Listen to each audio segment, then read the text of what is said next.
কলকাতা টিভিতে আপনাদের সকলকে স্বাগত। আপনাদের সঙ্গে রয়েছে আমি অঙ্কুর। আপনারা দেখছেন সংবাদ সারাদিন। এই মুহূর্তের অন্যতম গুরুত্বপূর্ণ খবর, আগামী শুক্রবার 28শে ডিসেম্বর রাজ্য পুলিশের মহানির্দেশক বা director general of police West বেঙ্গলের সেই পদ থেকে অবসর নিচ্ছেন মনোজ মালভিয়া, এবং সেই জায়গায় কে আসছেন তা নিয়েই জল্পনা চলছিল, এবং সেই জল্পনায় উঠে আসে রাজীব কুমারের নাম।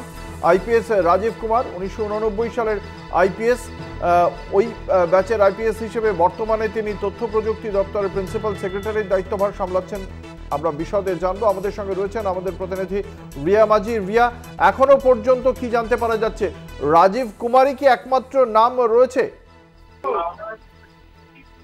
দেখো, তোমাকে জানিয়ে রাখবো যে রাজ্যের পরবর্তী ডিজি হিসাবে কিন্তু নাম সেটার সামনে আসছে, সেটা হচ্ছে রাজীব কুমারের নাম। কারণ কিনা 89 ব্যাচের অফিসার এই রাজীব কুমার, এবং আমরা জানি যে একদম মুখ্যমন্ত্রী মমতা বন্দ্যোপাধ্যায়ের অত্যন্ত কাছেরও তিনি, এবং সেই কারণের জন্যই এই যে রাজীব কুমার তার নাম কিন্তু উঠে আসছে। এবং পাশাপাশি তোমাকে জানিয়ে রাখবো যে আগামী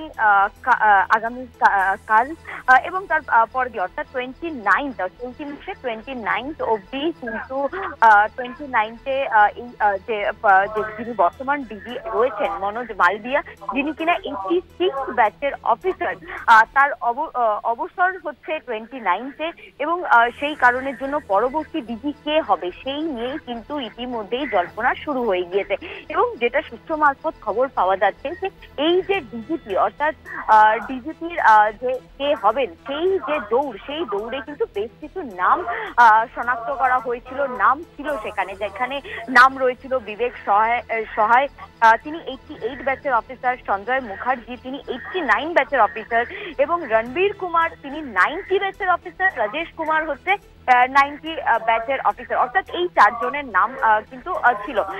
একজন 88 ব্যাচের অফিসার, একজন 89 ব্যাচের অফিসার, আর দুজন 90 ব্যাচের অফিসার। এবং তার মধ্যে থেকে যে আরেকটা নাম রাজীব কুমার, তিনিও 89 ব্যাচের অফিসার, তার নামটাকেই কিন্তু চুজ করা হয়েছে বলে ইতিমধ্যেই সূত্র মারফত জানা যাচ্ছে।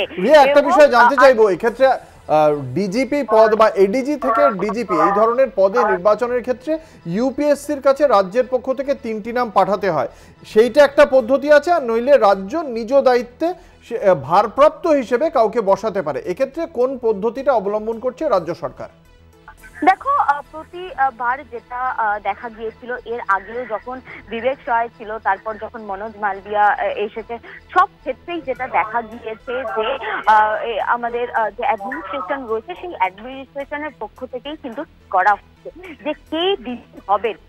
একদম অ্যাডমিনিস্ট্রেশনের একদম একটা টপ একটা পদ যেখানে কে হবেন সেটা কিন্তু একদম সরাসরি আমাদের অ্যাডমিনিস্ট্রেটিভ যিনি হেড রয়েছেন কিন্তু এটা সবসময় নির্ধারণ কিন্তু সেটাই এবং যেসব নামগুলো যে লিস্ট এসেছে সেই লিস্টে যেমন 86 ব্যাচের অফিসার ছিলেন মনোজ মালভিয়া, 86 এর পর আসে 87, সেখানের কোনো অফিসার যেহেতু নেই সেই কারণের জন্য 88 ব্যাচ দেখা হয়েছে।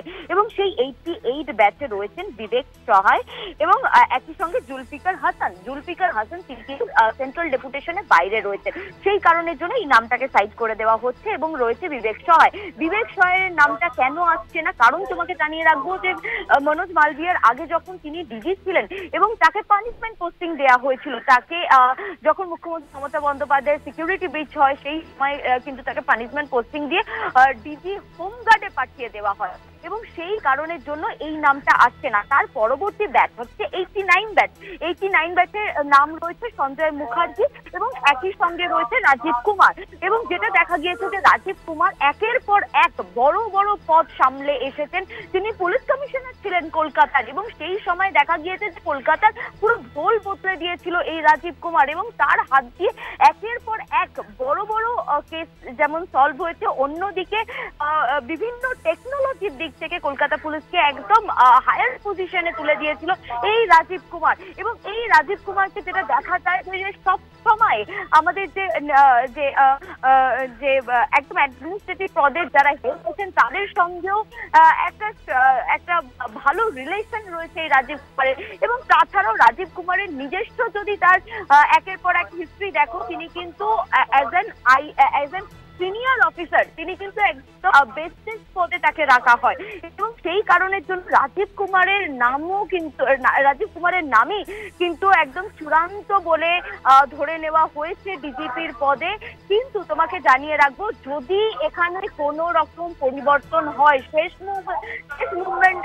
মোমেন্টের যে ডিসিশন সেখানে যদি কোনো চেঞ্জ হয় বা যদি কোনো চেঞ্জ করতে হয় সেক্ষেত্রে কিন্তু একটি আলাদা ব্যাপার। তবে এখনো অবধি যে পরবর্তী ডিজি রাজীব কুমারই হবেন সেই বিষয়টা কিন্তু কার্যত সূত্র মারফত কিন্তু এটাই জানা যাচ্ছে যে যদি কোনো বড় চেঞ্জ না হয় তাহলে রাজীব কুমারই পরবর্তী ডিজি হচ্ছেন। ধন্যবাদ। আমাদের সঙ্গে ছিলেন আমাদের প্রতিনিধি রিয়া মাঝি।